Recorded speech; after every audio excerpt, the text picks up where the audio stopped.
විභාගෙත් එන්නම ලං වෙනා නේද? විභාගෙ ලං වෙනකොට ස්ට්‍රෙස් වෙලා මොකද්ද කරන්න කියලා හිතාගෙන බැරුණේ ඉන්නේ. ඉතින් 120ක විතර වැඩක් කරලා හැබැයි 80ක විතර රිසල්ට් එකක් ගන්න දිනවනේ ඔයාලත් කැමතියි. ඒ ක්‍රමය තමයි මම කියන්නේ. ඉතින් එහෙනම් අද මම මේ වීඩියෝ එකෙන් කතා කරනවා 80-20 රූල් එක කියන්නේ මොකක්ද? අපි ඒකට ප්‍රිපෙයාර් වෙන්න ඕනේ කොහොමද? ඊට පස්සේ අපි 80-20 රූල් එකට වැඩ කරන්න පටන් ගන්න කොහොමද සහ දිගින් දිගට මේ රූල් එකට අනුව වැඩ කරගෙන ඒ වැඩ පවත්වාගෙන යන්න කොහොමද කියන එක ස්ටෙප් බයි ස්ටෙප් අපි මේ වීඩියෝ එකේ 80-20 රූල් එක කියන එක අපේ ජීවිතේ ඕනම දෙයකට පාවිච්චි කරන්න පුළුවන්. උදාහරණයක් විදිහට අපේ එක්සෑම් එකට ඊට පස්සේ අපි මොකක් හරි බිස්නස් එකක් කරනවා නම් තව මොන හරි දැන් ඉම්ප්ලිමන්ට් කරනවා නම් මේ ඕනම දෙයකට මේ රූල් එක පාවිච්චි කරන්න පුළුවන්. හැබැයි ඉතින් මම මේ channel එක කරගෙන යන්නේ අපේ අධ්‍යාපනයට සම්බන්ධ වෙන්න අපේ එක්සෑම් වලට අපේ අධ්‍යාපන කටයුතු හොඳට කරගන්න කොහොමද මේ රූල් එක පාවිච්චි කරන්නේ කියලා තමයි මම අද මේ කතා කරන්නේ. එතකොට එක්සෑම් එකකට මේ රූල් එක පාවිච්චි කරනවා නම් අපි මුලින්ම කරන්න ඕන දේ තමයි එක්සෑම් එකේ අපිට මොනවාද වැඩිපුරම අහන්නේ මොනවාද ඉම්පෝටන්ට්ම ටොපික් ටික කියලා අපි ඉස්සෙල්ලා හොයාගන්න ඕනේ. ඉතින් මේ රූල් එක ඇප්ලයි කරන්න නම් ඒ ටොපික් ටික හොයාගෙන තියෙන එක වැදගත්. તો ඔයගලන්ට මම කියන්නම් කොහොමද ඒව කරන්න පුළුවන් කියලා. හුඟක් එක්සෑම් වලට අපිට පාස් පේපර්ස් හොයාගන්න පුළුවන්. එතකොට ඒක තමයි තියෙන ලේසිම ක්‍රමය. අපිට පුළුවන් මොනවා හරි එක සබ්ජෙක්ට් එකකට අදාළ පාස් පේපර්ස් අවුරුදු 4ක් 5ක් ඇතුළත ඒවා හොයාගන්න. හොයාගෙන ඒ පාස් පේපර්ස් ටික වෙන වෙනම තියලා ඇනලයිස් කරලා බලුවොත් ඔයගලන්ට අනිවාර්යයෙන්ම හොයාගන්න පුළුවන් මේ ලොකු දිග පතරංග සිලබස් එකක් අපිට තිබුණාට ඒකෙන් ඔක්කොම අහලා නැහැ. ඒකෙන් මෙන්න මේ කොටස් වලින් අනිවාර්යෙන් අහලා තියෙනවා. මේ කොටස් වලින් තමයි වැඩි බරක් යදිලා තියෙන පේපර් එකට කියන්නේ. අන්න ඒ විදිහට ඔයගොල්ලෝ පේපර්ස් ටික අරගෙන මොන කොටස් වලින්ද වැඩිපුර ඇවිල්ලා තියෙන්නේ කියලා වෙනම කොලයක් අරගෙන සටහන් කරගන්න පුළුවන්. ඉතින් ඒ විදිහට ඔයාලට පුළුවන් වැඩියෙන්ම අහලා තියෙන්නේ මොනවාද, සාමාන්‍යයෙන් අහලා තියෙන්නේ, කලාතුරකින් අහලා තියෙන්නේ සහ අහලම නැත්තේ කියලා මේ විදිහට ඔයගොල්ලන්ට තේරෙන විදිහට කොටස් කරගන්න. දැන් තමයි අපි 80-20 රූල් එක හරියටම මේකට ඇප්ලයි කරන්න යන්නේ. අපි කලින් හොයාගත්තනේ එක එක විදිහට බර ඇදලා තියෙන අපේ ටොපික්ස් ටික විභාගෙට අහන්න. ඒ වගේ අපි හදන්න යන්නේ චීට් ෂීට් එකක්. මේකට අපිට ඕන වෙන්නේ වැඩිපුරම බරපැන යොදලා තියෙන ටොපික්ස් ටික විතරයි. අපි මේ ටොපික්ස් ටික අරගෙන ෂීට් එකකට වෙනම ගන්නවා.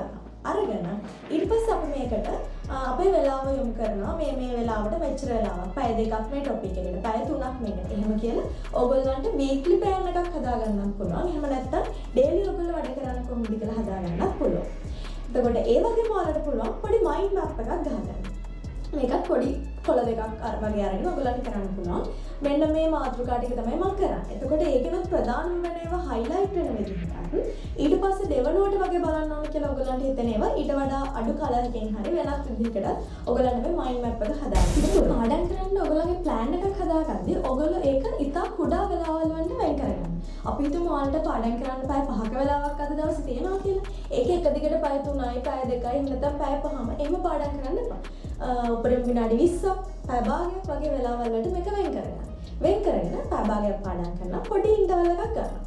ආයෙ පාඩම් කරනවා. මේ විදිහට පොඩි බ්‍රේක් ගන්න ගමන් ඔයගොල්ලෝ පාඩම් කරගෙන යන්න. මොකද අපි එක දිගට ફોකස් කරගෙන පැය ගාණක් අපිට යන්න අමාරුයි. ඒතර පොඩි වෙලාවකින් පස්සේ ඉන්ටර්වල් එකක් අරන් ආයෙ පාඩම් කරනවා කියලා අපි පොඩ්ඩක් ආයෙ රිෆ්‍රෙෂ් වෙලා ඒකින්ද අපේ වැඩ කටයුතු කියන්නේ අපිට හොඳ උද්‍යෝගයකින් යුතුව කරන්න පුළුවන්.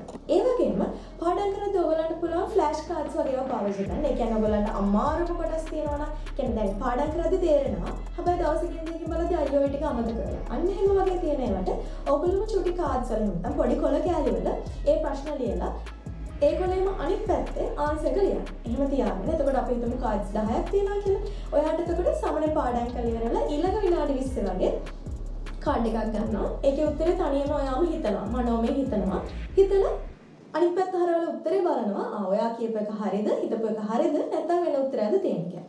ඒ වගේ ඔයාට අමාරුම කොටස් වලට ෆ්ලෑෂ් කාඩ්ස් හදන්නත් පුළුවන්. ඒ වගේම තමයි මේ මෙතඩ් එකේ පාඩම් කරන්නේ. අපි හිතමු ඔයාගේ විනාඩි 20ක පීරියඩ් එකේදී ඔයාට පුළුවන් ටීච් බෑක්. ඒ කියන්නේ ආපහු ඔයාට උගන්වන්න පුළුවන්. කියන්නේ අපි හිතමු කවුරුත් මහල පහල නැහැ. හැබැයි කමක් නැහැ. ඔයා තනියම පාඩම් කරපු ටික ඔයා වෙන කාට හරි උගන්වන විදිහට කියන්න. මොකද අපි තනියම පොතක් දිහා බලාගෙන හරි වීඩියෝ එකකින් හරි ඉගෙන ගත්ත දෙයක් අපි තව කාට හරි කියලා දෙනවා කියන්නේ ඒක දෙගුණයක් තුන්ගුණයක් මතකේ රැඳෙනවා. අත්දැකීමෙන්මයි කියන්නේ. මොකද මමත් ආපහු උගන්වන විදිහට මම කරනවා. සමහරවිට ඒක හයියෙන් කතා කරලා කියනවා වෙන්න පුළුවන්. එහෙම නැත්නම් අපි හිතේම කාට හරි උගන්වන විදිහට හිතනවා වෙන්නත් පුළුවන්. ඒක එතකොට හොඳටම මතකේ. ඉතින් මේ විදිහට ඔයගොල්ලන්ගේ වැඩ ටික කරගෙන යන ගමන් අර ඔයගොල්ලන්ට මම කියව ගන්න පොඩි බ්‍රේක් එකේදී ඔයගොල්ලෝ මෙනෙහි කරන්න ඔයා සක්සස් වුණාට පස්සේ ඔයා ඉන්නේ කොහොමද? ඔයාට අචීව් කරගන්න ඕන දේවල් අචීව් කරගත්තට පස්සේ ඔයා ඉන්නේ කොහොමද? දැන් අපි හිතමු ඔයාට ඕනේ ලස්සන ගෙයක් හදලා ලස්සන වාහනයක් තියාගෙන ලස්සනට ජීවත් වෙන්න කියලා. එතකොට ඔයා හොඳට ඉගෙන ගත්තොත් ඔයාගේ ගෝල්ස් ටික අචීව් කරගත්තට පස්සේ එතෙන්ට යන්න පුළුවන් නම් අද මම මෙහෙමයි ඉන්නේ. මම මේ වාහනේ යන කියලා ඒ ටික ඉමේජින් කරන්න. ඔයා මනෝමයෙන් ඒක හිතලා බලන්න. මම මේ කියන්නේ පාඩම් කරන වෙලාවෙ නෙමෙයි. ඔයා ගැන බ්‍රේක් එක වෙලාවෙදී ඔයාගේ අනාගතය ගැන ඔයා සිහින දකින්න. ඒක සමහරවිට කරණ hina වෙන්න පුළුවන් මනෝපාරක් ගන්නවා එහෙම කියලා නැහැ. ඔයා ඒක ඉමේජින් කරන්න.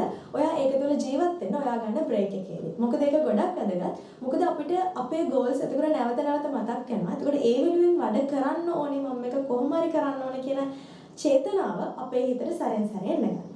ඒ වගේම මේ 80-20 රූල් එක කරගෙන යද්දී ඔයගලන්ට පුළුවන් මේක ඔයගලන්ට ෆ්ලෙක්සිබල් කරගන්න. ඒ කියන්නේ අපි හිතමු ඔයාලා plan එක හදාගත්ත විදිහටම දිගට යන්න අමාරු වෙන්න පුළුවන්. මොකද ඔයාලට class තියෙන dates වෙනස් වෙන්න පුළුවන්. ඔයාලට වෙන තව අත්‍යවශ්‍ය වැඩ එකතු වෙන්න පුළුවන්. අන්න එහෙම වුණාම ඔයාලට පහසු විදිහට ඔයා මේක adjust කරගන්න. මාරු කරගෙන ඒක ලස්සනට හදාගන්න. ඒ වගේම දවසේ අන්තිමේ ඔයා අනිවාර්යෙන් කල්පනා කරලා බලන්න මම මොනවද කරේ? මම plan එක විදිහටමද වැඩ කරාද? මට මොනවද මගේ ඇරුනේ? කියන කොටස් දෙක වෙන වෙනම හිතලා බලලා අදිෂ්ඨාන කරගන්න. ආද මට මෙච්චරක් මගේ ඇරිලා. එතකොට සමහරවිට ඔයා වැඩි ප්‍රමාණයක් වැඩ කරලා සුළු ප්‍රමාණයක් අතල්ල වෙන්න පුළුවන්. ඒ විදිහට ලබන සතිය එහෙම නැත්නම් ඊළඟ දවසේ නොවෙන්න ඔයා අදිෂ්ඨාන කරගන්න නිින්දට යන්න කලින්. ඒක මොකද මතක් කරන්න පොඩි මතක් පණිවිඩයක් තියෙනවා. මම මේ සීරියස් එකක් විදිහට මේක දිගටම ගෙනියන්න බලාපොරොත්තු වෙනවා. මේක ඕනම කෙනෙක්ට පාවිච්චි කරන්න පුළුවන්. ඔයා I level කරන ස්ටුඩන්ට් කෙනෙක් වුණත්, ඊට පහළ O level එහෙම නැත්නම් වෙන පන්තියකින් ඉගෙන ගන්න කෙනෙක් වුණත්, යුනිවර්සිටි ස්ටුඩන්ට් කෙනෙක් වුණත් ඕනම කෙනෙක්ට මේක යූස් කරන්න පුළුවන්. විශේෂයෙන්ම කියන්නම් ඔයා A level කරන කෙනෙක් නම් දවස් 70 plan එකක් හරියටම A level syllabus එකටම ගැලපෙන්න දවස් 70 plan එකක වීඩියෝ එකක් මම මීට කලින් කරලා තියෙනවා. මුගක් කට්ටිය මේ දවස්වල ඒක බලනවා. මම ඔයගොල්ලන්ට ඒකේ link එකත් description box එකේ දාලා තියෙනවා. ඉතින් තාමත් ඔයා අපේ channel එක subscribe කරලා නැත්නම් subscribe කරන්න bell icon එක click කරලා තියාගන්න. ඉතින් මට ගොඩක් කාලයක් videos කරන්න බැරි වුණා. මගේ අධ්‍යාපන කටයුතුයි classes වැඩ ඔක්කොම එකට හිර වෙච්ච හින්දා. නමුත් මම දිගටම ඔයගොල්ලන්ට videos අරන් යන්න බලාපොරොත්තු වෙනවා. ඉතින් video series එකක් විදිහට අරන් යන්න මම හිතනවා ඔයගොල්ලෝ දිගටම මාත් එක්ක රැඳිලා ඉදී කියලා. එහෙනම් ඔයගොල්ලෝ හැමෝටම සුබ දවසක්.